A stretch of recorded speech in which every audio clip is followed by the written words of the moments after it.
Olá, como você está? Vamos para o nosso quarto encontro da série Home Office. Esse quarto encontro, ele tem um papo um pouco mais direcionado para as pessoas que são líderes, possuem um cargo de liderança, né, gerentes, gestores, né, de equipes aí. Mas nada impede que você também possa utilizar e partilhar essas dicas que a gente vai trazer aqui nesse quarto episódio. A gente vai falar um pouquinho sobre comunicação, como é importante nesse período, nesse momento.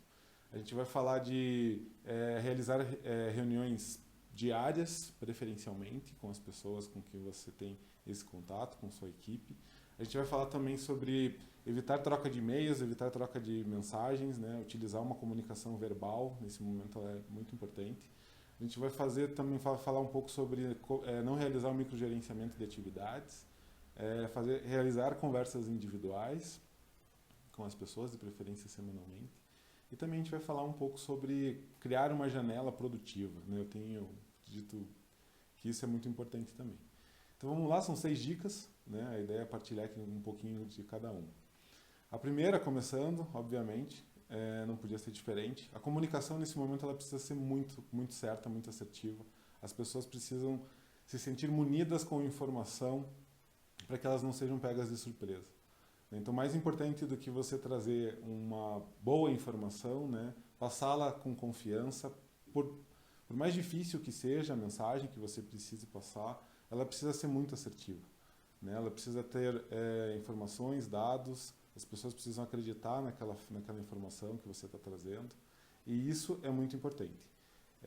Além disso, uma comunicação que eu acho que gera também, né, principalmente para as pessoas que são líderes, né, é importante você também se colocar, né, na posição ali das pessoas da sua equipe e utilizar a comunicação até para falar de coisas do dia a dia, né, perguntar se você tem uma proximidade com as pessoas da sua equipe, perguntar como é que elas estão se sentindo, né, como é que está a família, os filhos, se essa pessoa tem, a mulher, né, o marido, né, como é que está sendo a rotina dela. Então também trazer essa comunicação também para esse lado pessoal nesse momento é muito importante. Eu tenho feito, partindo para a nossa segunda conversa, aqui nossa segunda dica, eu tenho realizado reuniões diárias com o meu time, eu tenho chamado de reuniões de check-in e reuniões de check-out diário. Elas são reuniões curtas, não passam de 15, 20 minutos, acredito eu que deva ter tomado, aí a mais longa de todas. Mas a principal objetivo dessa reunião é entender um pouco como é que está o momento de cada um, né, se as pessoas estão precisando de ajuda, né. Eu tenho feito essa reunião com a câmera aberta, olhado nos olhos das pessoas, como eu disse isso já nos episódios anteriores. Mais importante do que você utilizar as ferramentas que hoje nós estamos utilizando aí de colaboração, é você olhar para as pessoas, ver as pessoas nos olhos, né. Uma brincadeira até que surgiu nesse período aí, né? É importante avisar talvez até com antecedência, né? Que você queira olhar para as pessoas, para que elas se organizem, se preparem aí um pouco melhor também. Mas eu acho que é importante essas reuniões, né? Eu tenho utilizado então esses 2 momentos com o meu time, no início, né, da manhã, logo no começo, e no final também.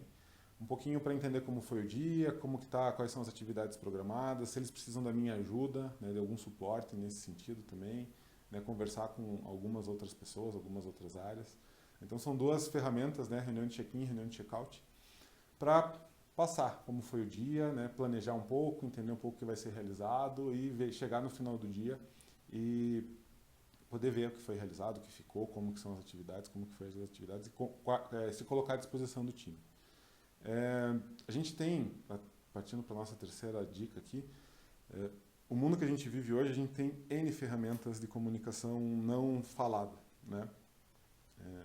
O WhatsApp, acredito eu que deva ser a mais utilizada, mas tem aí os Skypes da vida, né? Os Microsoft Teams também, que tem as ferramentas de chat. Evite fazer isso nesse momento, né? Eu tenho utilizado basicamente essas ferramentas para perguntar: oi, tudo bem? Posso conversar contigo? Posso te ligar? Né? Você está ocupado?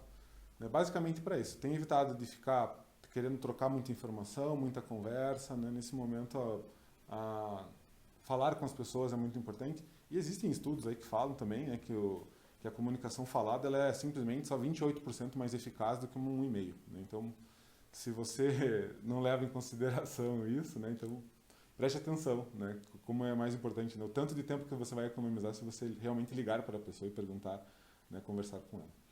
A quarta dica que eu quero trazer aqui também é evitar fazer o microgerenciamento das atividades das pessoas, né?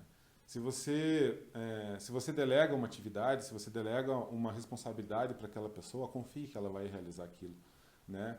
Se coloque à disposição caso ela precise de ajuda, né? Pergunte se ela está necessitando de ajuda, se ela precisa de algum suporte, né? Se coloque na posição dela. Mas evite ficar perguntando já fez, já realizou, quando que vai entregar, o que está faltando, né? Eu acho que o microgerenciamento, nem na gestão de pessoas presencialmente, ele é eficaz.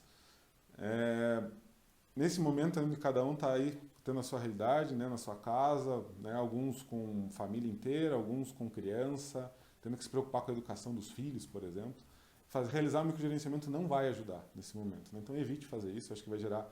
o microgerenciamento, ele gera um estresse desnecessário, né?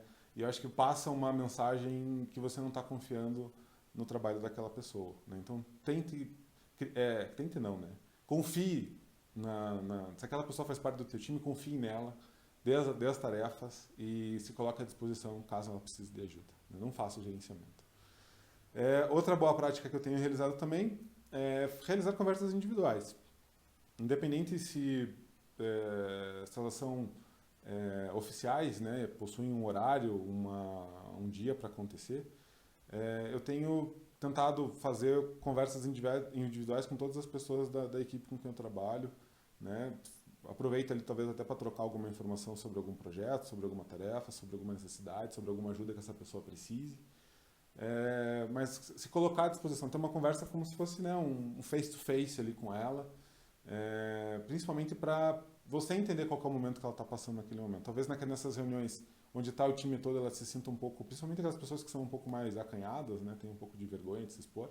Nessa reunião individual, nessa reunião que você faz individualmente com ela, com certeza ela vai se abrir, vai se colocar ali alguma questão que está acontecendo, alguma necessidade que ela precise, né? E para finalizar, foi uma dica que eu li nesse período inicial aqui que a gente está vivendo, né? Combine com a sua equipe um período produtivo, né? Como que eu posso dizer nesse sentido que seria esse período produtivo, né? Em que as pessoas não se preocupem com e-mail, com mensagem, com chat, elas única e exclusivamente nessa janela, né, se dediquem a realizar aquela tarefa que ela está imbuída de fazer, né? Seja uma pessoa mais técnica, seja uma pessoa que tem um cargo ali mais administrativo, mais gerencial, mais, né, administrativo.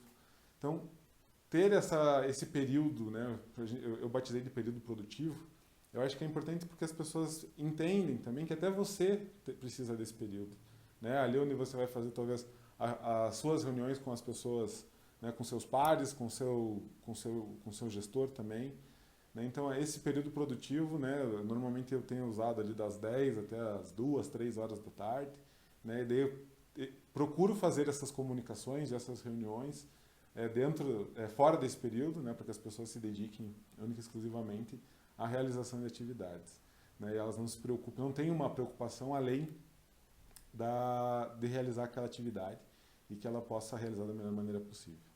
Tá bom? Era isso que eu queria trazer nesse episódio, espero que eu consiga estar ajudando você nesse período aí, nesse momento único e exclusivo que a gente vive, de isolamento social. Já confesso para você que essa realidade do home office é uma realidade que vai atingir muitas pessoas, independente do fim ou não desse isolamento social, né? O home office ele já era uma tendência, né? E com a pandemia aí, acho que esse processo foi acelerado.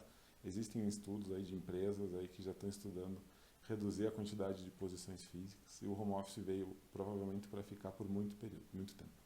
Agradeço mais uma vez a sua atenção, espero que continue bem. E a gente se vê no nosso 5º e último episódio. Pois já chegamos.